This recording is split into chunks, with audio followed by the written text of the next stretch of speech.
So hello everyone and I welcome you all to Saurabh Pandey UPSC YouTube channel के अंदर। If I preparing for civil service examination तो इस channel से आप लोग जरूर से जुड़ें and download Saurabh Pandey CSE app and visit saurabpandeyupsc.com website आप विजिट कर सकते हैं। वहाँ पे आपको कोर्सेज की जानकारी भी मिलेगी और कंटेंट भी अवेलेबल रहेगा। जो कोर्स है अलग अलग उनका सबका डिस्क्रिप्शन बॉक्स में लिंक दिया हुआ है। ठीक है, तो एग्रीकल्चर एक ऐसा एरिया है जिसमें हर साल, एक तो देखो ऑप्शनल है वो एक अलग चीज़ है, लेकिन एग्रीकल्चर एक ऐसा एरिया है जहाँ से हर साल ऑलमोस्ट प्रश्न आपके लिए फ्रेम होते हैं। प्रीलिम्स की अगर बात किया जाए, जनरल सेंस में 7 to 8 प्रश्न आते हैं। और अगर आप अलग अलग एरियाज़ आइडेंटिफाई करो कि किन किन एरिया से प्रश्न ज़्यादातर आपके फ्रेम हो रहे हैं, तो you can conclude this thing. आप कंक्लूड कर सकते हो कि एक तो देखो क्रॉपिंग सिस्टम एक बहुत इंपॉर्टेंट टॉपिक है ना। पहली चीज़ तो आपको जैसे डिफरेंट क्रॉप्स हैं उनके बारे में जानकारी होना चाहिए, ये एक इम्पॉर्टेंट है। दूसरा, जैसे मान लो इरिगेशन सिस्टम है उसके बारे में आपको पता होना चाहिए। फिर कुछ चीज़ें हैं जैसे मान लो क्रॉपिंग पैटर्न के कंटेक्स्ट में आपको थोड़ा क्या अच्छी जानकारी होना चाहिए, ये है।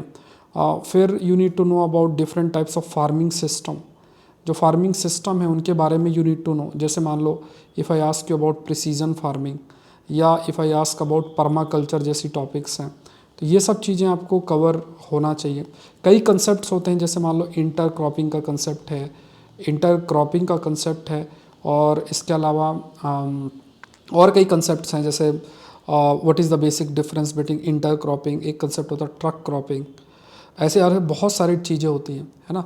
इसी तरीके से क्रॉप्स के, जैसे अगर अभी 2023 को इंटरनेशनल ईयर मिलेट्स के लिए डिक्लेयर किया गया। अगर इफ़ आई आस्क यू कि मिलेट्स में क्या क्या कौन कौन सी क्रॉप्स इंक्लूडेड होती है, सॉर्गम, रागी और ये सब कौन सी क्रॉप इंक्लूड होती है, तो पता होना चाहिए। सॉइल के कंटेक्स्ट में भी अच्छा प्रश्न ये लोग बनाते हैं। सॉइल और सॉइल कंजर्वेशन के कंटेक्स्ट में प्रीलिम्स में प्रश्न आपको लगातार देखने को मिलेंगे। तो ये बहुत बहुत ज़रूरी है कि इन टॉपिक्स को आपको कवर करना है, क्योंकि देखो 7 to 8 जहाँ प्रीलिम्स की कट ऑफ आपकी लगातार कम जा रही है और वहाँ कोई भी सब्जेक्ट हम छोड़ के नहीं जा सकते हैं। अगर मैं अपनी बात करूं, because I have been taking agriculture का जो ऑप्शनल है, इसके बहुत सारे बैचेस ऑप्शनल के रूप में हैव टॉट, तो इस वजह से इस सब्जेक्ट की अंडरस्टैंडिंग जो GS के लिए ज़रूरी है आपको, वो बहुत अच्छे तरीके से अगर आप कवर करें तो आपको बेनिफिट दे सकता है। ये मैं आपको like I just want to convey this thing. Even अगर आप मेंस में भी देखोगे तो अच्छे खासा 40-45 मार्क्स के प्रश्न जो आते हैं। अब दिक्कत क्या होती है कि जब आप एग्रीकल्चर करते हो ना, या तो आप उसको इकोनॉमी मान के पढ़ लेते हो और या तो आप उसको ज्योग्राफी मान के पढ़ लेते हो। देखिए एग्रीकल्चर एक इंडिपेंडेंट सब्जेक्ट है और इंडिपेंडेंट सब्जेक्ट के कंटेक्स्ट में ये प्रश्न आ रहे हैं, तो ये बहुत ज़रूरी है। क्योंकि अगर आप कहीं से इकोनॉमी पढ़ोगे, कहीं से ज्योग्राफी पढ़ो, तो ठीक है आपको एग्रीकल्चर एक लेवल तक करा दिया जाएगा, लेकिन आप समझने का प्रयास करें। एग्रीकल्चर में कुछ ऐसे एरिया के बहुत सारे ऐसे टॉपिक्स आते हैं। जैसे अगर आपसे मैं बताऊं कि एलिलोपैथी का कंसेप्ट है, आपने सुना ही नहीं होगा एलिलोपैथी क्या होता है। ये कंसेप्ट है एलिलोपैथी, UPSC ने मेंस में पूछा हुआ है। इसमें प्रीलिम्स में भी ऐसे कई टॉपिक्स, इवन माइक्रो ऑर्गेनिजम्स के कंटेक्स्ट में भी पूछा है और डिजीज़ से रिलेटेड प्रश्न भी पूछा है। और कई आपके, जैसे मैं आपको जैसे बताऊं कि कई ऐसे एरियाज़ हैं, जैसे अगर if you try to find out कि जो कई ऐसे तरीके होते हैं, जैसे वेजिटेटिव प्रोपोगेशन बोलते हैं। वेजिटेटिव प्रोपोगेशन ये भी मतलब किस तरीके से हम क्रॉप्स को ग्रो करते हैं, जो अलग अलग उसके मेथड्स होते हैं, उसमें भी प्रश्न आपके पूछे गए हैं। And even there is a question on tissue culture. Although आपको लगेगा साइंस के टॉपिक है, बट ये सब एग्रीकल्चर के टॉपिक्स होते हैं। इसमें ही पढ़ना आपको पड़ता है। मैंने एग्रीकल्चर का एक जो अभी हम तो लेक्चर्स कवर करेंगे एग्रीकल्चर के लिए, प्रीलिम्स 2024 के लिए कोर्स भी लॉन्च हो गया। लिंक डिस्क्रिप्शन बॉक्स में आपको अवेलेबल है। वीडियोस अब उसमें पढ़ना स्टार्ट हो गई हैं। कुछ वीडियोस जैसे अभी हम यूट्यूब में भी चीज़ें डिस्कस करेंगे, इसके माध्यम से भी जो ये फ्री लेक्चर है इसके माध्यम से भी सब्जेक्ट की अंडरस्टैंडिंग आपको काफ़ी हेल्प करेगी। चलो शुरू करते हैं। तो देखो अभी मैं ये जो हम लोग का लेक्चर, इस लेक्चर के अंदर I will try to cover, जो यूट्यूब के अंदर है बहुत ही बेसिक चीज़ पहले हम कवर करेंगे, फिर बहुत सारी दूसरे आयाम जो है उसको भी कवर करने का we will try and we will cover. Cropping pattern का कंसेप्ट है, डिफरेंट टाइप्स ऑफ फार्मिंग का कंसेप्ट है, इंटर क्रॉपिंग है, मल्टीपल क्रॉपिंग है, और भी चीज़ें आती हैं, जैसे फॉर एग्जांपल टिश्यू कल्चर है, पर्माकल्चर है, ऐसे बहुत सारे एस्पेक्ट आयाम हैं, उनको एक एक करके कवर करेंगे। सबसे पहले क्रॉप्स के बारे में जानेंगे, ठीक है। जैसे एक प्रश्न अभी कुछ समय पहले अगर मैं आपसे पूछूं कि मिक्स्ड क्रॉपिंग और मिक्स्ड फार्मिंग के बीच में बेसिक अंतर क्या है, या एग्रो फॉरेस्ट्री भी इनका एक फेवरेट टॉपिक है। एग्रो फॉरेस्ट्री ये भी एग्रीकल्चर में थोड़ा सा टेक्निकल सेंस में पढ़ा जाता है और पढ़ाया भी जाता है। तो ये सब चीज़ें आपको करना चाहिए सब्जेक्ट में, प्रीलिम्स के लिए भी और मेंस के लिए भी बहुत बहुत इंपॉर्टेंट है। मैं प्रयास करूंगा इस कोर्स के माध्यम से आपको इस चीज़ को अच्छे तरीके से कमांड हो कि आपका एक भी क्वेश्चन जो है वो गलत ना हो, ठीक है। तो यहाँ पे देखो टॉपिक्स देखो, क्रॉपिंग पैटर्न है, राइस है, वीट है। इन क्रॉप्स के बारे में बेसिक जानकारियाँ आपको प्रोवाइडेड होंगी। अभी जो लेक्चर हम लोग अभी डिस्कस कर रहे हैं, शुगर केन है, coconut, T and coffee, tobacco and rubber, आप देखेंगे काफ़ी सारे इनका डिस्ट्रीब्यूशन से रिलेटेड प्रश्न आए हैं। Cotton, jute, mesta, cropping intensity क्या होती है, livestock, wool and silk, irrigation, soil के बारे में कुछ बातें डिस्कस करेंगे। एग्रो क्लाइमेटिक जोन क्या होता है, क्रॉप्स पर क्लाइमेट का क्या इंपैक्ट होता है, ड्राईलैंड एग्रीकल्चर क्या होता है। ये कुछ टॉपिक्स मैंने आइडेंटिफाई किया है जिनको एटलीस्ट आपको पढ़ के जाना ही चाहिए। इसके बाद कुछ एग्रीकल्चर में भी जीएस के लिए एडवांस टॉपिक्स हैं जो कि हम लोग कोर्स के माध्यम से, जो कोर्स आपका जिसका लिंक आपको नीचे डिस्क्रिप्शन बॉक्स में मिला, उसके माध्यम से वहाँ पे वीडियो आपको सारे धीरे धीरे अवेलेबल हो जाएंगे। तो चलो शुरू करते हैं। देखो यहाँ पे sustainable agriculture, organic farming, climate change and Indian agriculture, horticulture, agro forestry, genetically modified crop, agriculture extension education, government scheme relating to agriculture, कुछ चीज़ें हैं। ये तो कंपाइलेशन जो स्कीम्स की हम करते हैं that we need to do it, वो हमें करना चाहिए, कवर करना चाहिए। तो वो भी कुछ बेसिक चीज़ भी हम लोग डिस्कस करेंगे। और इसका एक बहुत अच्छा सोर्स एक इकोनॉमिक सर्वे होता है। और लास्ट में है ना, लास्ट में अगर आप देखोगे तो कई कंपाइलेशंस आते हैं, उससे भी आप लोग उन स्कीम्स के बेसिक जो चीज़ें हैं उनके बारे में आपको पता हो सकता है, मतलब आप इजीली उस चीज़ को कवर कर सकते हैं, ठीक है। तो यहाँ पे पहला एक जो एस्पेक्ट है उसको शुरू करते हैं। लाइक फॉर एग्जांपल पहला एक आप चीज़ को जानना है कि एग्रो क्लाइमेटिक जोन क्या होता है। बहुत ही बेसिक पार्ट है। तो एग्रो क्लाइमेटिक जोन क्या होता है ये थोड़ा सा समझते हैं। बहुत ही बेसिक सी चीज़ है, लेकिन फिर भी we need to understand this thing, ठीक है। तो एग्रो क्लाइमेटिक जोन पहला टॉपिक अगर आप देखो क्या होता है, जैसे मान लो ये आपका जम्मू एंड कश्मीर का रीजन है, और मान लो ये क्या है आपका राजस्थान का रीजन है। अब दोनों का क्लाइमेटिक कंडीशंस डिफर करता है। अगर जम्मू एंड कश्मीर रीजन में आप एप्पल को उगा सकते हो, उस एप्पल को आप राजस्थान में उगा नहीं सकते हो। तो एप्पल को आप जम्मू एंड कश्मीर रीजन में उगा सकते हो, लेकिन आप राजस्थान में नहीं उगा सकते। क्यों? क्योंकि एप्पल को ग्रो करने के लिए सर्टेन कंडीशंस की ज़रूरत पड़ती है। सर्टेन कंडीशंस जो हैं वो आपको चाहिए।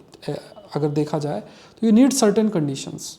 सर्टेन कंडीशंस का मतलब क्या हुआ? Certain conditions related with temperature, related with rainfall, related with wind velocity, ऐसे। क्योंकि कोई भी जो क्रॉप है अगर आप उसको ग्रो कर रहे हो और उसमें ये बेसिक मतलब जो रिक्वायरमेंट है वही मीट नहीं हो, मतलब जो उसको ज़रूरत है, तो प्लांट सर्वाइव नहीं कर सकता है।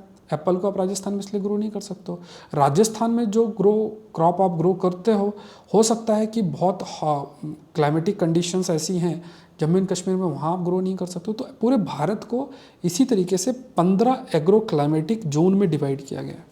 एग्रो क्लाइमेटिक जोन का मतलब हो गया है इनको depending upon rain fall, temperature, जो भी क्लाइमेटिक कंडीशंस हैं उस बेसिस में 15 भागों में पूरे भारत को डिवाइड किया गया, और हर भाग में कौन सी क्रॉप ग्रो होती है उस चीज़ को डिफाइन किया गया है। तो ये थोड़ा सा आपको समझना है कि इंडिया के अंदर कितने टोटल कितने आपके जो वी कैन से टोटल कितने आपके जो है एग्रो क्लाइमेटिक जोन है। तो टोटल आपके लगभग 15 एग्रो क्लाइमेटिक जोन्स हैं। अब इन एग्रो क्लाइमेटिक जोन्स में ये नाम आपको याद रखने कौन कौन से हैं। जैसे एक तो हिमालयन रीजन में आ जाओ, तो हिमालयन है ना, तो हिमालयन में एक वेस्टर्न हिमालय हो गया, एक ईस्टर्न हिमालय हो गया। ये हम लोग आगे डिस्कस कर लेंगे। Gangetic plain, Gangetic plain, Gangetic plain, Gangetic plain, तो इसमें लोअर, मिडिल, अपर, ट्रांस ऐसे याद करो, ठीक है। फिर उसके बाद आपको प्लेटूज़ में आ जाओगे, तो प्लेटूज और हिल्स में eastern plateaus and hills, plateaus and hills, plateaus and hills, तो सेंट्रल, वेस्टर्न और southern plateaus and hills region आ गया। फिर उसके बाद प्लेन और हिल्स में प्लेन और हिल्स, ईस्ट कोस्ट का plain and hills, west coast का प्लेन एंड हिल्स, फिर आपको गुजरात प्लेन एंड हिल्स, फिर वेस्टर्न ड्राई रीजन और आइलैंड्स। तो ये सारा अगर आपको बेसिक ज्योग्राफी का भी थोड़ा सा ज्ञान होगा, बेसिक जोग्राफी के लेवल पे भी अगर आपको इस चीज़ के बारे में थोड़ा सा ज्ञान है तो आप इजीली कंक्लूड कर सकते हो। जैसे कि एग्रो क्लाइमेटिक जोन कौन कौन से, जैसे हिमालयन रीजन हो गया, गैंगेटिक प्लेन हो गया, गैंगेटिक प्लेन्स हो गए, गैंगेटिक प्लेन्स हो गए, फिर उसके बाद आपका प्लेटो एंड हिल्स हो गया, प्लेन एंड हिल्स हो गया, और फिर ड्राई रीजन हो गया, और फिर आइलैंड्स हो गए। आइलैंड्स में अंडमान निकोबार रीजन और ये सब आते हैं। और इन्हीं का western, eastern, lower, middle, upper, trans, eastern, central, western, southern, east coast, west coast, Gujarat, ये सब रीजन्स जो हैं एग्रो क्लाइमेटिक जोन्स के अंदर आपके मतलब इस टाइप से डिवीज़न करके आप कर सकते हो। जैसे मान लो ये जो पूरा इलाका है ये आपका वेस्टर्न हिमालय, इधर जाओगे तो ईस्टर्न हिमालय हो गया, है ना। अगर आप गैंगेटिक प्लेन की बात करोगे तो जैसे you have lower Gangetic plain, middle Gangetic plain, upper Gangetic plain, trans Gangetic plane.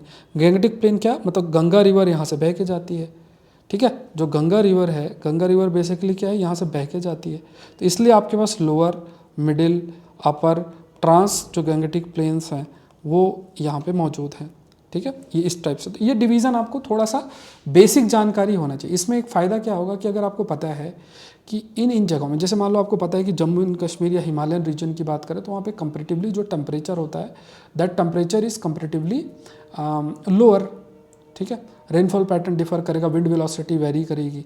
लेकिन अगर आप राजस्थान में चले जाओ या सदर्न पार्ट में चले जाओ तो क्लाइमेटिक कंडीशन डिफर करती है। तो क्रॉप्स को ग्रो करने के लिए भी depending upon these conditions crop आपकी ग्रो होंगी, ये जानकारी आपको होनी चाहिए। अब अलग अलग क्रॉप्स को हम लोग थोड़ा सा देखेंगे। अब देखो एक टर्म यूज़ होता है जिसे हम कहते हैं, we use this term called as cropping pattern. एक टर्म यूज़ होता है ना, बहुत ही बेसिक लेवल में। जैसे मैंने कहा ना कि पहले बेसिक है, फिर एडवांस एग्रीकल्चर के टॉपिक्स आएंगे। एग्रीकल्चर को इजी मत लेना, एग्रीकल्चर जीएस के लिए ही, एग्रीकल्चर ऑप्शनल भी बहुत स्कोरिंग है। इवन आप मान लो कि एग्रीकल्चर जीएस आप अच्छे से पढ़ लो तो एग्रीकल्चर ऑप्शनल का भी 70 से 80% टॉपिक्स कवर हो जाएंगे, ये मान लो आप अच्छे से, मतलब ये मतलब अच्छा कमांड। इसी तरीके का पेपर 1 एग्रीकल्चर ऑप्शनल में भी है। और जीएस में भी अगर आप सही से पढ़ो, क्योंकि इग्नोर हम कर देते हैं, मेंस में भी बहुत हेल्पफुल है, 40-45 मार्क्स का है मेंस में भी। और प्रीलिम्स में जाओगे तो प्रीलिम्स में भी अच्छा खासा है, तो प्रश्न आते हैं, 7-8 प्रश्न आपको देखने को मिल जाते हैं, है ना। कई बार 10 टच कर जाता है, कई बार कम भी हो जाते हैं, 4-5 भी कई बार हो जाते हैं। इस टाइप से जो कोर एग्रीकल्चर टॉपिक्स हैं वहाँ प्रश्न जो है वो आपको देखने को मिलते हैं। अब देख लेते हैं एग्रो क्लाइमेटिक जोन के बाद एक टॉपिक आपके लिए आता है, वो है दैट इज़ क्रॉपिंग पैटर्न का कंटेक्स्ट है। क्रॉपिंग पैटर्न क्या होता है? अब क्रॉपिंग पैटर्न में देखना समझना, यहाँ पे क्रॉपिंग पैटर्न है और एक टॉपिक आगे समझेंगे क्रॉपिंग सिस्टम। दोनों में बेसिक सा अंतर है लेकिन समझने का प्रयास करेंगे। Proportion of area under various crops at a particular time in A given area, मतलब कोई एरिया है, जैसे मान लो कि एक पर्टिकुलर एरिया है, उस पर्टिकुलर एरिया में पर्टिकुलर टाइम में जो क्रॉप ग्रो हो रहा है, जैसे रबी सीज़न है ना, आप लोगों ने पढ़ा होगा 2 सीजन्स होते हैं, खरीफ सीज़न होता है, एक रबी होता है। रबी मेनली जब आपकी जो सोविंग का टाइम है, जब बीज डालने का टाइम अक्टूबर-नवंबर का होता है, कटाई आपका मार्च तक इसकी कटाई होती है। खरीफ में आप मान लो कि अक्टूबर के आसपास कटाई होती है और बारिश के बाद, मतलब बारिश से जस्ट पहले सोविंग का काम होता है। तो खरीफ क्रॉप और रबी क्रॉप है। इस पर आपको ये भी होना चाहिए, पता होना चाहिए रबी क्रॉप क्या है, खरीफ क्या है। मैं एक एक क्रॉप को हम लोग डिस्कस करेंगे तो उससे आपकी क्लैरिटी आ जाएगी। तो यहाँ पे देखो क्रॉपिंग पैटर्न क्या है कि एक पर्टिकुलर टाइम पे पर्टिकुलर एरिया में अगर क्रॉप ग्रो हो रही है, ठीक है, क्या समझा आपने कि अगर पर्टिकुलर एरिया में पर्टिकुलर टाइम में जो क्रॉप ग्रो हो रही है, प्रपोर्शन ऑफ क्रॉप जो हो रही है वो उसका क्रॉपिंग पैटर्न होगा। मान लो आपने पर्टिकुलर टाइम पे पर्टिकुलर एरिया में राइस ग्रो करोगे तो हम कहेंगे राइस बेस्ड क्रॉपिंग पैटर्न है। अगर आप ये कहते हो कि यहाँ पे पर्टिकुलर टाइम पे वीट ग्रो कर रहे हो पर्टिकुलर एरिया में, तो वीट बेस्ड क्रॉपिंग पैटर्न हम कहेंगे। मेज ग्रो कर रहे हो तो मेज बेस्ड क्रॉपिंग पैटर्न बोलेंगे। रागी ग्रो कर रहे हो तो रागी बेस्ड क्रॉपिंग पैटर्न बोलेंगे, एंड सो ऑन। तो जो क्रॉप वहाँ ग्रो हो रही है पर्टिकुलर टाइम पीरियड में जो क्रॉप आप ग्रो कर रहे हो, वो crop basically particular area particular time period में जो भी क्रॉप वहाँ आप ग्रो करोगे वो उसके क्रॉपिंग पैटर्न को डिसाइड और डिफाइन करता है, ठीक है। ये चीज़ ध्यान में। आगे एक टॉपिक क्रॉपिंग सिस्टम समझेंगे जो बाद में समझेंगे। अब देखो इसी क्रॉपिंग में आपको कुछ क्रॉप्स के बारे में जानकारी बेसिक होनी चाहिए। जैसे मान लो राइस है ना, राइस की अगर आप बात करो, ये मेरे द्वारा ही प्रिपेयर्ड स्लाइड्स हैं, बहुत सर्कुलेटेड भी हैं, लोग यूज़ भी करते हैं इन स्लाइड्स को, बट ठीक है कोई बात नहीं, नॉलेज बांटने से बढ़ता है। तो राइस अगर आप देखोगे तो राइस में आप देखो क्या है कि राइस को देखो, एक तो पानी की बहुत ज़रूरत होती है, तो आप देखो जहाँ पानी है वहीं ग्रो होगा। जैसे रिवर बेसिन के आसपास, रिवर फ्लड प्लेन के आसपास, कोस्टल प्लेन में है, जैसे आंध्र प्रदेश, उड़ीसा, वेस्ट बंगाल, ऐसी जगह पे भी राइस ग्रो करेगा। उन एरियाज़ में भी राइस अच्छा खासा ग्रो करेगा। क्यों ग्रो करेगा? बिकॉज राइस को पानी की ज़रूरत है, जहाँ पानी अवेलेबल है तो वहाँ पे राइस राइस ग्रो करेगा। ये आइडियल कंडीशंस हैं।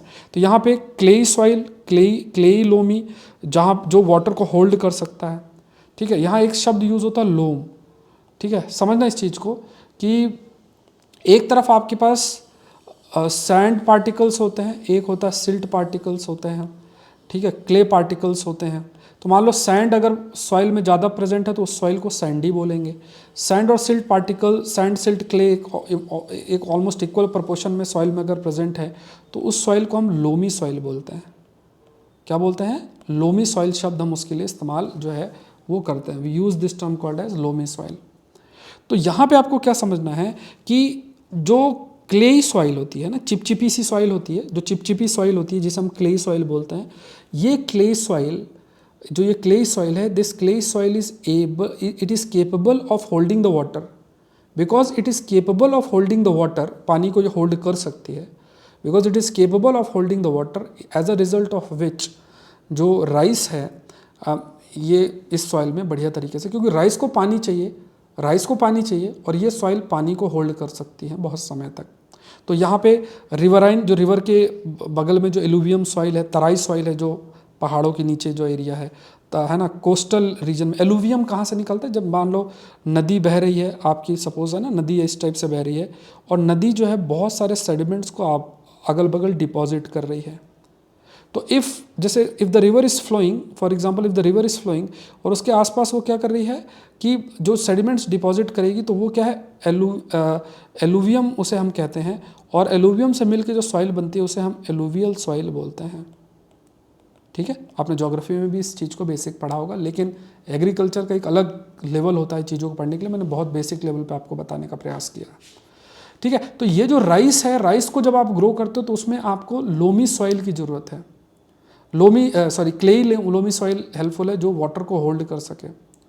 आपको जो रिवर के अलोंग सॉइल है, कोस्टल एलुवियम की हम बात करते हैं, वहाँ पे ये जो ग्रो करते हैं, मतलब जहाँ पानी है वहाँ पे ग्रो करेगा। टेम्परेचर देख लो, 16 से 27 डिग्री सेल्सियस है। रेनफॉल 1000 से 2000 या 100 से 200 सेंटीमीटर तक की रेनफॉल इसको चाहिए, मतलब रेनफॉल अच्छी चाहिए इसको, ठीक है। तो ये फैक्ट्स आपको याद होने चाहिए, एटलीस्ट आपको माइंड में ये चीज़ होनी चाहिए कि जो राइस है एक खरीफ क्रॉप है, पानी की ज़्यादा ज़रूरत होती है, किस टेम्परेचर में ये ग्रो करता है और कितनी रेनफॉल इसको ज़रूरत है, ये चीज़ थोड़ा सा आपके माइंड में क्लैरिटी होनी चाहिए। तो राइस को अगर आप देखोगे ग्रो, ये इन एरियाज़ में मेजर प्रोड्यूसिंग एरियाज़ है, यहाँ भी ग्रो हो रहा है।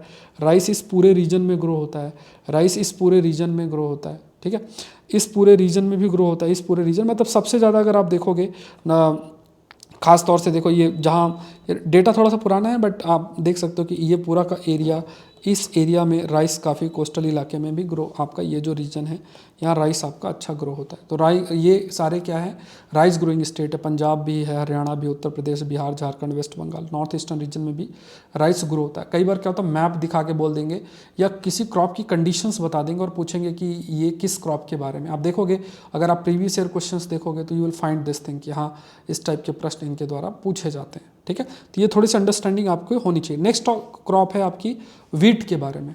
तो वीट एक रबी क्रॉप है, ये फैक्ट याद रखना। ये रबी खरीफ का भी ये लोगों ने कई बार प्रश्न बना के पूछा हुआ है। रबी का मतलब वही अक्टूबर नवंबर के टाइम पे सोविंग करना और वही मार्च के टाइम पे कटाई करना, तो ये रबी क्रॉप है। विंटर क्रॉप है, तो विंटर में तो ज़्यादा टेम्परेचर होता नहीं, 10 से 15 डिग्री सेल्सियस का टेम्परेचर होता है और कटाई जब होती है तब 21 से 26 तब तक का टेम्परेचर होता है और 750 7 है ना 75 सेंटीमीटर की रेनफॉल इसको चाहिए होती है। अब इसमें आप ये समझना कि जैसे मान लो जैसे अगर आप मैप देखोगे ना, जैसे if you'll see even this map अगर आप देखोगे तो जैसे ये जो नदर्न प्लेन है, यहाँ से आपकी जो वेस्टर्न डिस्टर्बेंस की हवाएं आती हैं, आपने इसके बारे में पढ़ा होगा, वेस्टर्न डिस्टर्बेंसेस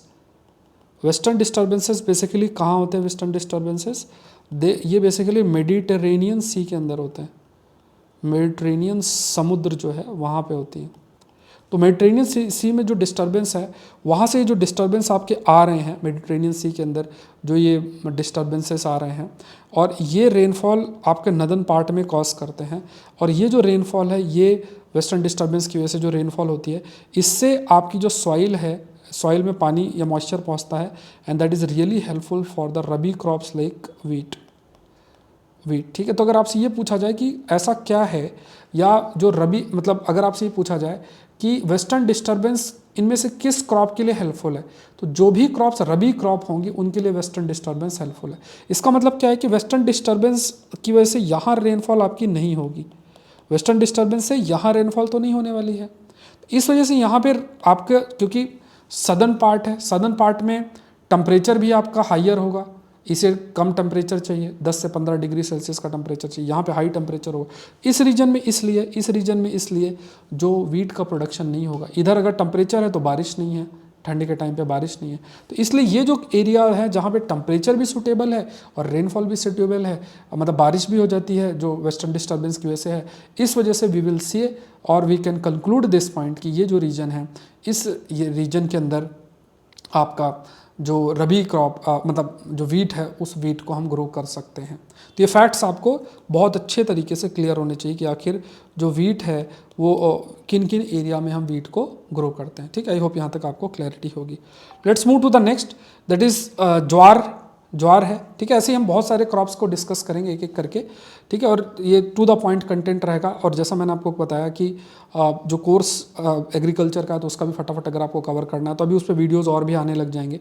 एडवांस जितने भी टॉपिक्स हैं एग्रीकल्चर के, तो उसमें वीडियोज़ आपको अवेलेबल जो है वो धीरे धीरे हो जाएंगे। ठीक है, लिंक डिस्क्रिप्शन बॉक्स में दिया हुआ है, और ज़रूर से ज़रूर करना है, मिस मत करना, चाहे 24 की तैयारी करो चाहे 25 की कर रहे हो।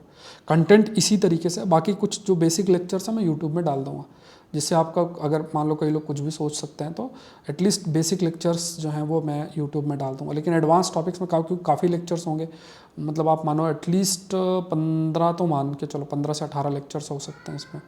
तो वो उसमें थोड़ा सा एक डेडिकेटेड जो स्टूडेंट्स हैं वो चाहिए, जिससे मैं PDF और ये सब चीज़ें बना के आपको दे सकूँ।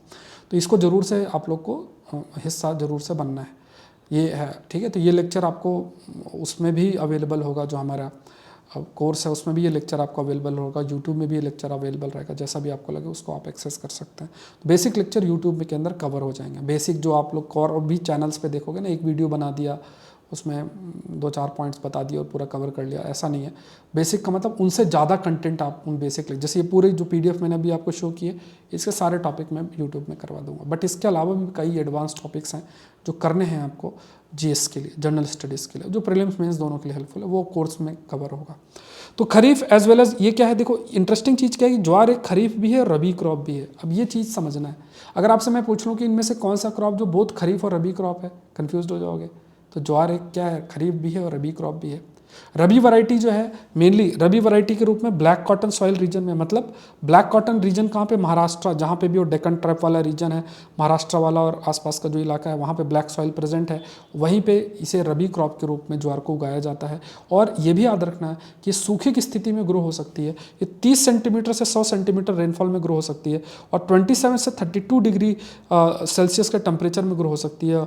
महाराष्ट्र, कर्नाटका, मध्य प्रदेश, आंध्र प्रदेश जैसे स्टेट्स में ये ज्वार आपका ग्रो किया जाता है। ठीक है, जो ज्वार है, ज्वार इन एरियाज में आपका ग्रो किया जाता है। तो ये फैक्ट्स आपको याद रखना है, this is again very important. ठीक है, तो ज्वार के कंटेक्स्ट में ये बात जो है आपको ध्यान में रखनी है। ठीक है, तो ये सारी चीज़ें आज मैंने एक थोड़ा सा आपको एक ओवरव्यू दिया है लेक्चर को लेके, and I am very hopeful कि आपके लिए हेल्पफुल रहेगा। ऐसे ही मैं और भी ये जो मैंने स्टार्टिंग में आपको टॉपिक्स दिखाए हैं यूट्यूब के माध्यम से, वो सारे टॉपिक्स आपको मिल जाएंगे। एडवांस टॉपिक्स जो है कोर्स के माध्यम से कवर होंगे 24 के प्रीलिम्स के लिए, तो उसको मिस नहीं करना, बार बार मैं हाईलाइट करूंगा। जो अभी ज्वाइन कर लेंगे तो आपको वीडियोज़ भी धीरे धीरे मिलने लग जाएंगे। एग्रीकल्चर फॉर जनरल स्टडीज़ ये कोर्स है, इसका लिंक डिस्क्रिप्शन बॉक्स में दिया हुआ है, उसे क्लिक करके जो भी डिटेल मांगे उस पर आप जो है कर सकते हैं ज्वाइन। ठीक है, आप द हिंदू सेशन या डिस्क्रिप्शन बॉक्स में एक नंबर भी दिया है, मेल ID भी दी है, कोई क्वेरी है तो आप मुझे रीच कर सकते हैं। मैं आपको बता देता हूँ, Saurabh Pandey SAURABH PANDEY 456321@gmail.com। तो आप मुझे मेल कर सकते हैं, कोई भी क्वेरी है तो आप मेल करें, सौरभ पांडे 456321@gmail.com। तो इस पर आप मुझे मेल कर सकते हैं। और एक नंबर में हिंदू सेशन में एक नंबर भी आपसे शेयर करता हूँ, तो वो नंबर पे आप मुझे मतलब मैसेज भी कर सकते हैं, आप मुझसे बात भी कर सकते हैं, बट मैसेज आप कर देंगे तो मैं खुद आपको अप्रोच करूँगा। तो मिलते हैं नेक्स्ट सेशन के अंदर। Thank you everyone, thank you.